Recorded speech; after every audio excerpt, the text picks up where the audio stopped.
তোমার অভিমানে ভরা কৃষ্ণ কলি নামে ধরা দিতে চায়, পথারিয়ে ফেলে সুবর্ণ রেখাতায়, দু চোখ ঢেকে যাচ্ছি কে কোথায়।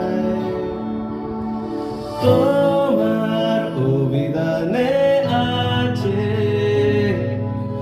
এমন কোন হাসি ছুঁয়ে গেছে মন, মুগ্ধ হব আবার অল্প কিছুক্ষণ, হাতের মুঠোয় চাইছি শিহরণ।